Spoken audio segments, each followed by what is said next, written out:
here's some insight as to how to score more takedowns and possibly why you are not, or maybe your athletes or your son or daughter is or are not scoring more takedowns. Number one, you're spending too much time in a squared stance. A track runner doesn't start in a squared stance, right? When a boxer throws a punch, they're in a staggered stance. A track runner's in a staggered stance. Your left foot should be behind you if you're right-handed. So you want to make sure that, just like a track runner, your drive leg is behind you. And some leg attacks you shoot mostly off your front foot.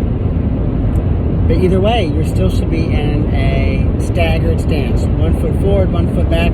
We like to say, 98% of the time you should be in an attack stance. A squared stance is only for circling. That's it, right? You see some power wrestlers get away with wrestling out of a squared stance the whole time, but they probably don't attack the legs very much. We're not talking about them. We're talking about those of us who are not just physical freaks, power-wise. You want to be in an attack stance. Also, make sure your left heel is behind your left hip pocket. So you don't want a wide staggered stance where your left leg is way off out there. You keep your left foot behind you, just like a track runner. Obviously, a track runner has their hands on the track in the starting blocks. Your hands won't be on the mat, but you're still bent over in a low position. So that's one. Number two, kids don't score enough leg attacks or takedowns. Another reason is because they attack their opponent's neck, a collar tie with a right hand. Your right hand, if you are a right-handed wrestler, will be the hand that does the most damage. You need to make sure that you don't grab your opponent's head with a right hand collar tie if your goal is to get to the legs, because your opponent's going to grab your elbow and then they take your attack hand away. Your shooting hand is now gone. It's impossible. So if you're a coach or a parent who's teaching your kids to tie up, your tie up that you're instructing them on is a collar tie, don't get mad when they don't shoot because they can't. So we like to say right thumb blocking, right? Right thumb in the armpit. Now, we collar tie on occasion, but that's outside the realm of trying to get to the legs. Okay, that's two. Number three is your stance is too tall. Your chest has to bend over, and you need about 60 to 70% of the weight on your front foot in order to shoot or to sprawl. You can't shoot or sprawl if your weight is even. So think about your heels and your toes. Your weight should not be evenly distributed front and back. You should have more weight on your front forward. Now, I'm not saying wrestle on your toes. Never instruct that. You hear that sometimes. That's not what we're talking about. But we like to say, get into your staggered stance, bend over at the weight, your right peg's over your right knee, keep 60% of the weight on your front foot.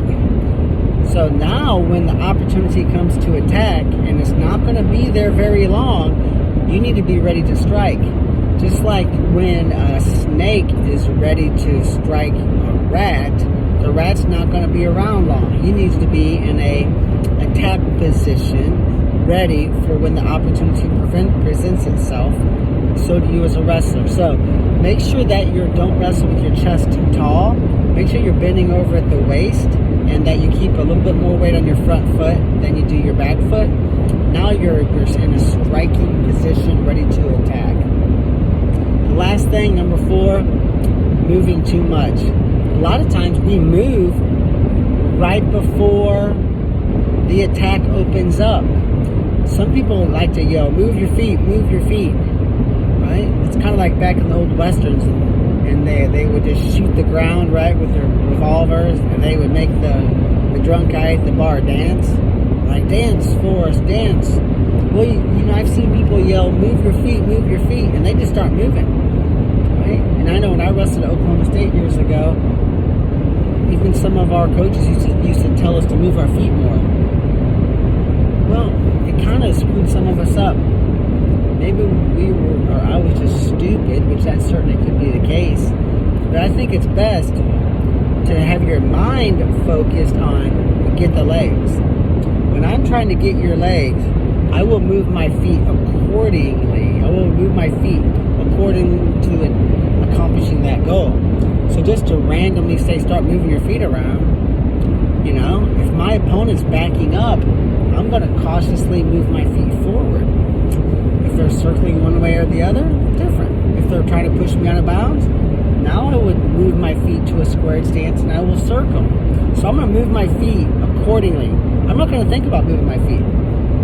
Just like hand fighting, you don't think about hand fighting. I am staring at your legs. I'm obsessed with getting your legs. If your head's in my way, I hit it.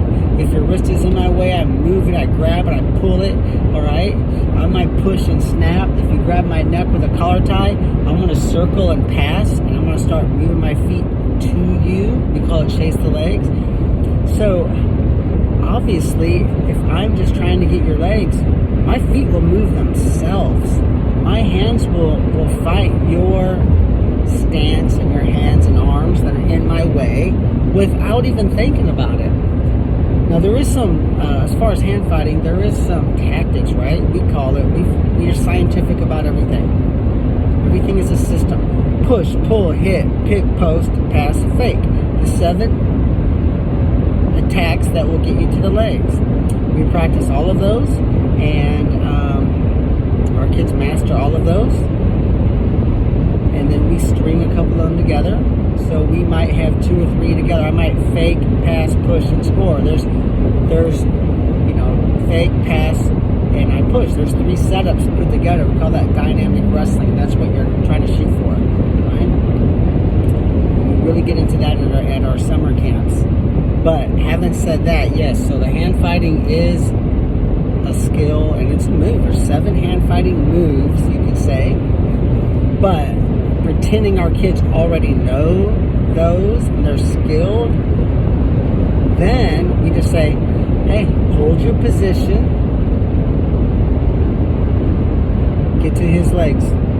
That's it. And your hands and feet will move themselves. And you're keeping what we like to, we didn't coin this phrase, we like to constantly emphasize having a task brain. Having your mind focused. Some kids don't have a focused mind because they don't know what to focus on. You should say, I'm going to score points. Whatever happens, happens, right? I'm going to score points. That's it. And some kids are focused, but their parents and coaches who are very nervous sometimes. And I've done this too. I've screwed my kid up many times. Not many, but a handful of times. Some of them are important because I let my nervous energy get in the way. I just wanted to win. I wanted to help instead of shutting my mouth. Saying, hey, hold your position. You need to have the best stance in America. Get to the legs, win the match. And that's it. Then step away. So some kids are in a good focused mind, and then you say, now be careful about this. Watch out for that. Don't forget the 5 moves I showed you. Don't forget all the 13 things he's good at. You just scare the hell out of them. So make sure that if your kids don't have an ability to focus, that the coaches and wrestlers and parents and maybe even yourself aren't the ones pulling them off course. So there's a little, bonus tip there.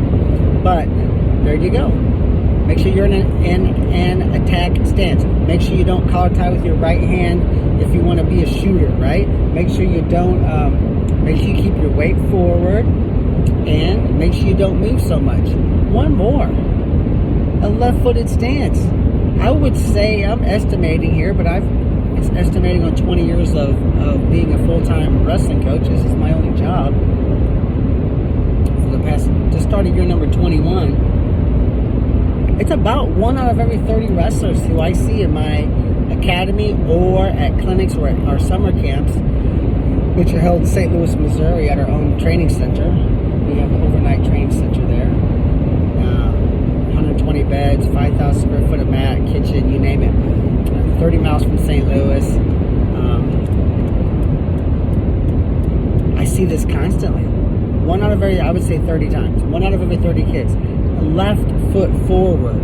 So your left foot's forward, But you're saying, I'm a right-handed wrestler. And I had a wrestler years ago. He had 7 years of experience. I'm like, you've been doing this wrong for 7 years. It is impossible. Right? So if I'm right-handed, I need my right foot forward. Now, if I'm a right-handed boxer, I have my left foot forward. If I'm a right-handed pitcher, I want my left foot forward. If I'm a right-handed wrestler, I want my right foot forward. So too often, kids have the wrong foot forward, and then if you watch them drill, right before they hit a shot, they switch their feet and then drop their level and score. There's no time for that, right? We need to be a snake ready to strike a rat, right? So there's actually 5 things. One just kind of occurred to me. So make sure your athletes aren't leaning the wrong foot.